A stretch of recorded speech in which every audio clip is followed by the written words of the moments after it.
This video will be your ultimate gift guide for the book lovers in your life.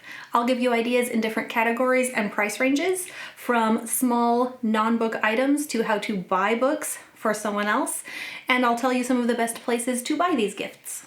My first category in the small, maybe stocking stuffer, non-book items is cozy stuff.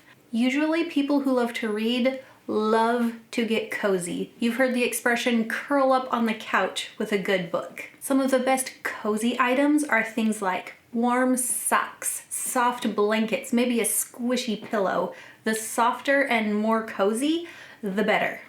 You can find these huge, chunky, crocheted blankets that are really cool, maybe even a heated blanket. And another way that book lovers love to get cozy is with their favorite drink. So if you know the person you're shopping for well enough to know their favorite tea or coffee, or if they're over 21, wine or beer, maybe some hot chocolate, some diet soda, whatever they love to curl up and drink is always welcome as a gift.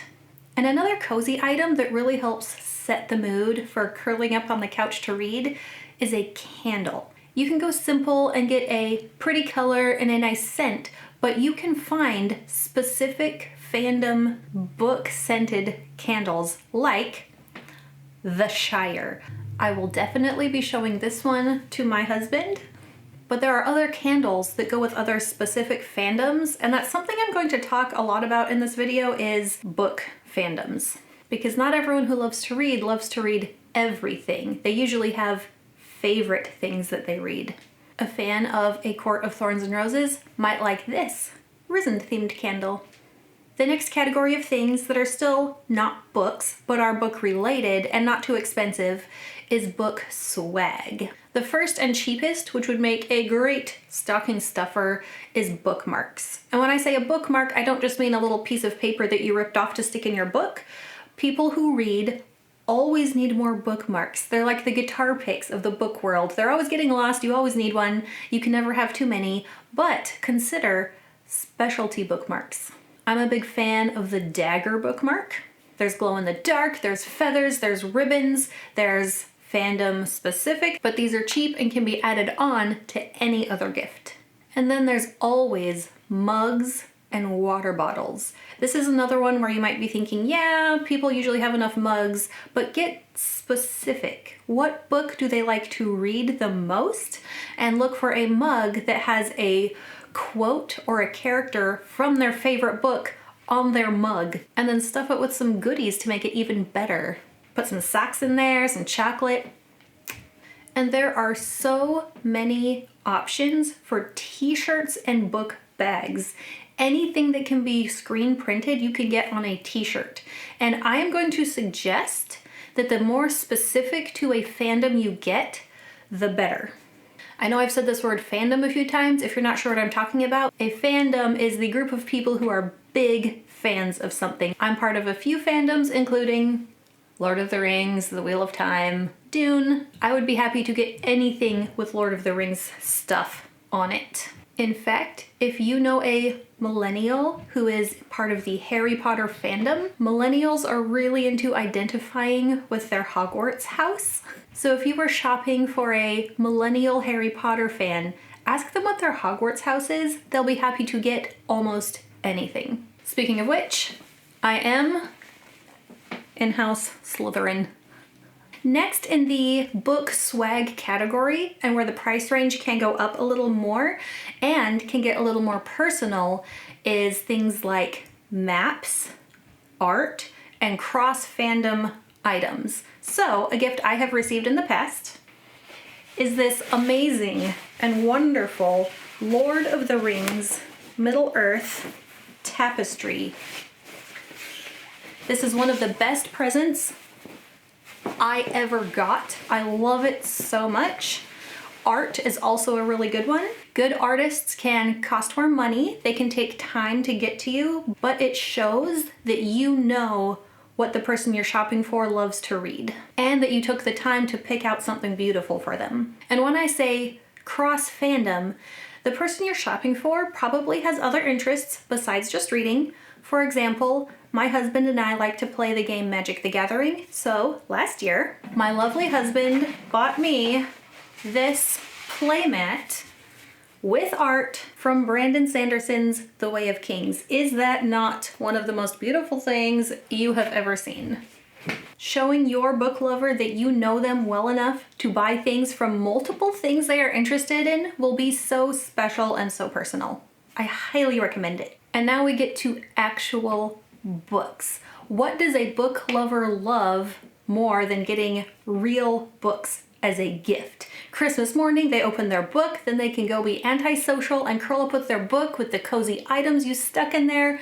Wonderful. But how do you know what book to buy for somebody else? My first piece of advice to get them exactly what they want is ask them, what book do you want? What edition do you want? Can you send me a link to the exact one that you would like to open on Christmas morning or birthday or whatever else you're shopping for them for? But what if you want to surprise them? You don't want them to know that you're shopping for them for books, or if you are, you want to be able to pick it out yourself so it is more personal. It shows that you put thought into it and make them happy with your choice. I have some advice for that also, and that is look at their bookshelf. If it's somebody that you do not live with, ask someone else to take a picture of their bookshelf or write down some names and authors for you that they find on their bookshelf. And here is how the information you will find from their bookshelf can help you shop for them. The first is, what genres do they read in? Because you're going to shop differently for someone who primarily reads nonfiction from someone who primarily reads fiction. Nonfiction still comes in many genres and categories, as does fiction, and by seeing what they choose to read and put on their bookshelf gives you a good idea of what genre you are looking to shop in. You will also see authors. If they have more than one book by the same author, it's a safe bet that they enjoy reading things by this author. So one of the first things you can do is see what authors are on their shelf and search highly rated books by that author that aren't on their shelf yet. You can also see if they have an ongoing series that they're missing books from. The top of my shelf up there has Wheel of Time, but not all of them. So my husband knows that if he buys me one that I'm missing, that will always be a good present. Something you can also do, which I have done, last year I shopped for my sister-in-law and I knew what type of genre she was reading in. I searched for YA fantasy, mystery, kind of crime solving. I asked which books she had already read, and I searched the most highly rated books in those categories, and I got her several first books from series to try. This is especially a good idea for a younger person, or maybe for somebody who hasn't been into reading for that long, or they're wanting to branch out into other genres. Instead of buying a whole series, buy first books. Then they can see what they like and see whether they want to continue in that series. Or just look at their bookshelf, see what they're really into. Mine has a lot of adult epic fantasy, and you might think, hey, I'm gonna get some adult epic fantasy that's not on their shelf. That can be a little tricky. Looking at my shelf, you might think I should read Game of Thrones. Please don't buy that for me. I already know I don't like it. This is why asking them what they like is a really good idea. Now, if your price bracket is going a little higher, you can look for special or signed editions of their favorite books. For example, here is my mass market paperback edition of Dune. Perfectly good for reading the story, but this one is pretty. Oh, look at this.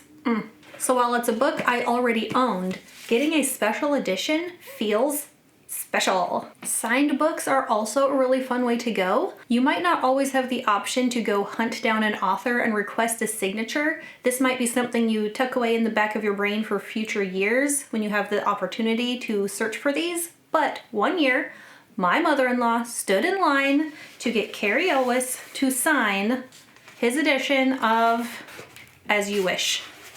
I did not ask for it, I didn't expect it, and it felt so special to get this signed book that I didn't even know I wanted, and I love it. You can also go the route of, oh, look at all those favorite authors. How about a biography by one of those authors or one of the actors in their favorite TV show? Maggie Smith, Some series also put out cookbooks. If you've ever read a Redwall book and felt hungry while you were reading, you'll understand how amazing this Redwall recipe book is. Also from my husband. Now they say book reading and book collecting are two separate hobbies, so you can always go a little crazy and look for old original printings of books.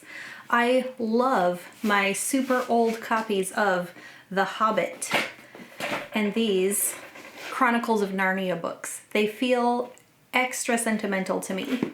Some people prefer the brand new shiny books. Some people love the old books. I think book lovers just kind of love books no matter what.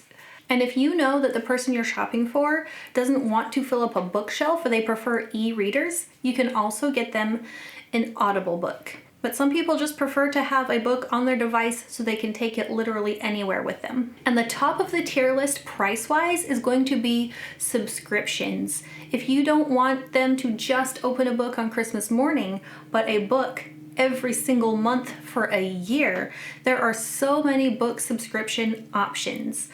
They can be as cheap as $10 to $15 a month, upwards of $40 to $50 a month.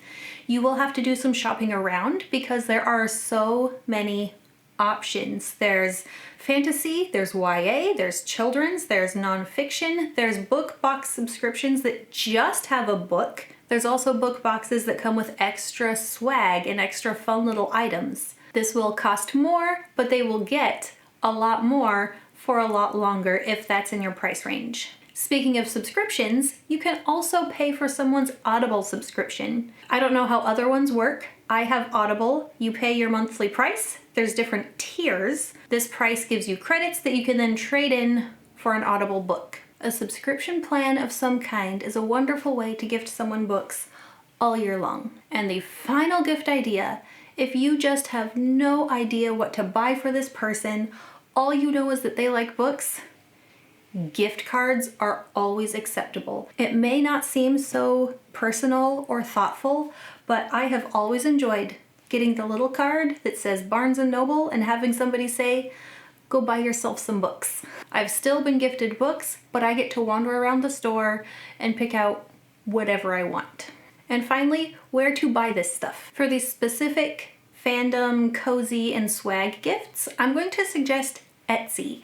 Etsy is a website where real people hand make things, and you'll be supporting a real person, you'll be supporting their craft, and you'll be getting something that someone else put their thought into, and now you can give that to the person you care about. For the cheapest prices, most options, and fastest shipping, there is always Amazon, especially for the Audible and audiobooks. And finally, there is always your local bookstore. Especially if it's a small bookstore, go support some real people, some small business, and gift your book lover the thing they love. I hope this gift guide helps you pick out the perfect gift for that person you are shopping for. Check out my video on how to find new fantasy books that you have never read yet, and subscribe here for more bookish content. Thanks for watching.